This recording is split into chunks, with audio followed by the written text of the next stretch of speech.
नमस्कार प्रिय दर्शकों, आप देख रहे हैं ज्योतिष मंत्र।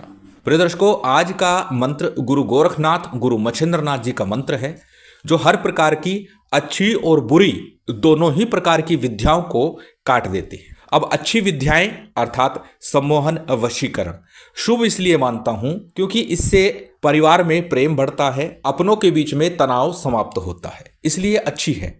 परंतु जब इनका दुरुपयोग किया जाता है तो ये बुरी हो जाती है। और बुरी विद्याएं स्तंभन हो गई, मारण हो गई, विद्वेषण हो गई, उच्चाटन हो गई, ये विद्याएं बुरी हैं।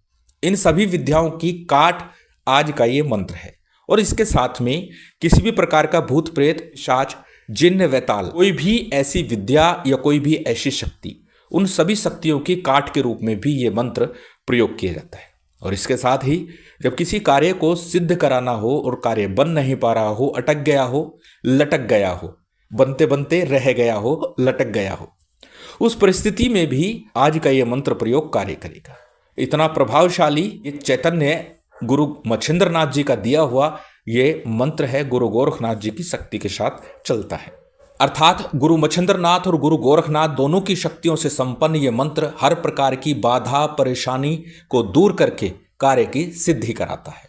तो चलिए अधिक विलंब न करते हुए जान लेते हैं इस मंत्र के विधि विधान को, किस प्रकार से इस मंत्र का प्रयोग करना है, किस प्रकार से इस मंत्र का विधि विधान करना है, कैसे करना है, कब करना है। हमेशा की तरह सबसे पहले बात कर लेते हैं इस प्रयोग के लिए प्रयोग की जाने वाली सामग्री की। साधना सामग्री आपकी स्क्रीन पर लिखी हुई है, स्क्रीनशॉट ले सकते हैं, नोट कर सकते हैं। सामान्य सी ये पूजन सामग्री है। बात रही भोग की, तो भोग के लिए नवनाथ की आराधना हो किसी भी प्रकार की, तो अक्सर बोलता हूँ चूरमे का भोग सर्वाधिक श्रेष्ठ होता है, रोठ जिसे बोला जाता है। परंतु आपकी व्यवस्था नहीं है तो मात्र मिश्री का गोले के साथ में भोग लगा दीजिए। इस साधना में यह भी श्रेष्ठ रहेगा।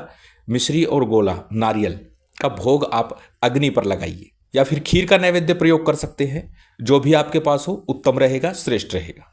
इस मंत्र की साधना प्रातःकाल, संध्या काल, रात्रि काल तीनों ही कालों में की जा सकती है, तीनों ही समय में की जा सकती है। अपनी सुविधा के अनुसार इसे देख लीजिए, जैसे करना हो, जिस प्रकार उचित हो, जो समय आपको सूट करता हो, उसके अनुसार ये साधना करनी है। किस दिन करनी है? रविवार का दिन हो, मंगलवार का दिन हो अथवा गुरुवार का दिन हो, तीनों ही वार में से किसी भी दिन इस साधना को आप आरंभ कर सकते हैं। परंतु सिद्धि योग हो, इस बात का ध्यान रखिए, क्योंकि बार बार कहता हूँ सिद्धि योग से हमें समय का बल मिलता है, उस योग का बल मिलता है। मुहूर्त का बल बहुत अधिक होता है। घर में उत्तर या पूर्व मुख होकर के आपको ये साधना करनी है। सफ़ेद वस्त्र हो, पीले वस्त्र हो या सामान्य साफ धुले वस्त्र हो, काले नीले रंग का प्रयोग इस साधना में कदाचित नहीं करना है। अपने सामने चौकी अथवा पट्टे के ऊपर पीला या सफ़ेद रंग का एक वस्त्र बिछा दीजिए और उसके ऊपर गुरु गोरखनाथ जी का, मच्छिंद्रनाथ जी का या नवनाथ का चित्र स्थापित कीजिए। और साथ में पुष्प के ऊपर या फिर गेहूं के दाने रखिए, उसके ऊपर एक दीपक स्थापित कीजिए। तिल तेल का हो या देसी गाय के घी का हो तो सर्वश्रेष्ठ है। जो भी सामर्थ्य है, जैसा भी आप कर सकते हैं, दीपक स्थापित कर लीजिए। अब सबसे पहले हमेशा की तरह शुद्धि आचमन कीजिएगा। और शुद्धि आचमन और संकल्प के विषय में पूर्व में एक वीडियो दे चुका हूं, किस प्रकार से शुद्धि आचमन किया जाता है, किस प्रकार से संकल्प किया जाता है, और अंत में जो समर्पण समा प्रार्थना बोलता हूं वो क्या होता है और उसका महत्व क्या है। शुद्धि आचमन के बाद में दीप प्रज्वलित करना है, दीपक जला लीजिए और फिर संकल्प कीजिए। दाहिने हाथ में अक्षत ले लीजिए, जल ले लीजिए, पुष्प ले लीजिए, जो भी सामग्री है वो दाहिने हाथ में रखिए और संकल्प कीजिए। संकल्प में अपना नाम, अपना गोत्र, उस दिन का तिथिवार, नक्षत्र बोलना है और साथ ही साथ अपनी कामना बोलनी है, कार्य बोलना है। तो यहाँ पर आप सर्व कार्य सिद्धि हेतु प्रयोग बोलिएगा, क्योंकि इस मंत्र से सभी प्रकार के कार्य सिद्ध होते हैं। चाहे वो किसी प्रकार की तंत्र बाधा हो, मंत्र बाधा हो, भूत बाधा हो, किया कराया हो, लगी लगाई हो, या फिर कार्यों में रुकावट आ रही हो, तो इसलिए यहाँ सर्व कार्य सिद्धि हेतु बोलना है।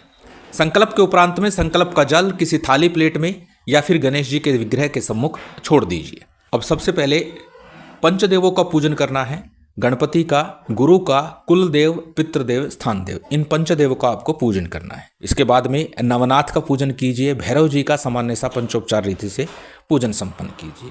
तत्पश्चात एक माला गणेश मंत्र और एक माला गुरु मंत्र आपको जपना है। गणेश मंत्र ओम गणपते नमः और गुरु मंत्र ओम नमः शिवाय। इस मंत्र का जप कर सकते हैं यदि आपने गुरु दीक्षा नहीं ली है, गुरु धारण नहीं किया है। या फिर हमारे गुरुदेव द्वारा दिया गया मंत्र ओम परम तत्वाय नारायणाय गुरुभ्यो नमः, इस मंत्र का जप गुरु मंत्र के रूप में कर सकते हैं। गणेश मंत्र गुरु मंत्र के साथ में 11 बार साबर सिद्धि मंत्र का जप करना है। साबर सिद्धि मंत्र आपकी स्क्रीन पर है।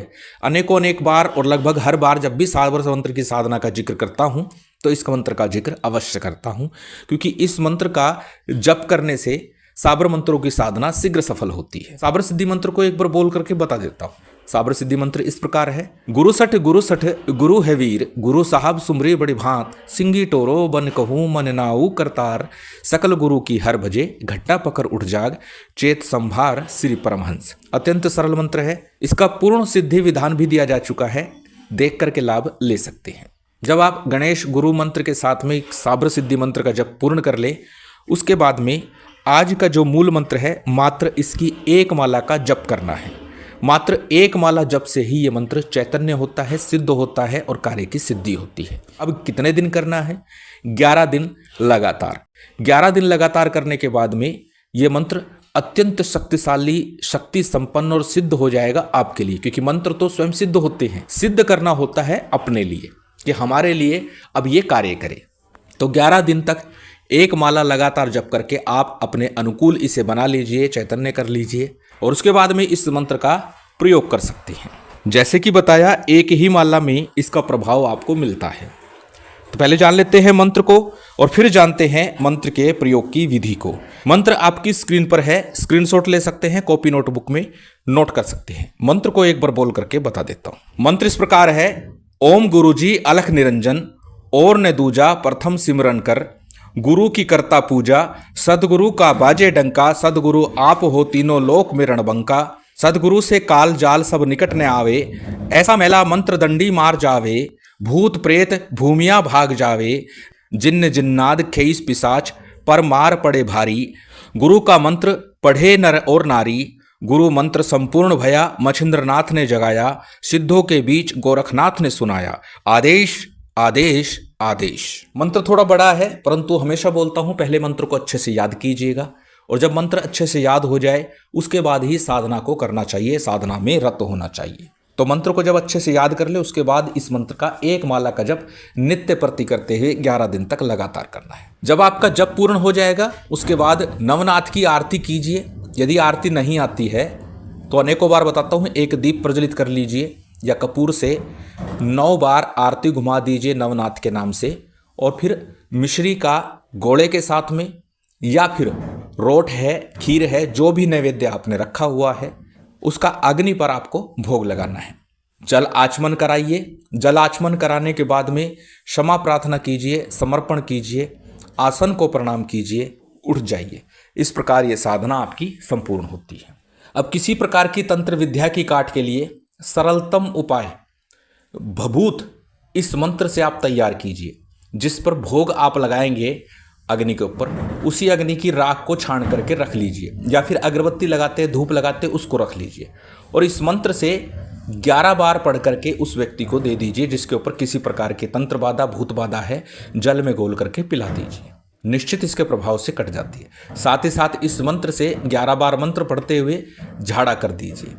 अत्यंत सरल विधान, और इसके साथ में जैसे बताया सर्व कार्य की सिद्धि होती है। कार्य सिद्धि के लिए क्या करना है? इस मंत्र का 11 बार जप करना है। 7 पता से 1 मीठा पान गुरु गोरखनाथ जी की गद्दी पर, धूणे पर या फिर किसी शिव मंदिर में रख करके आना है।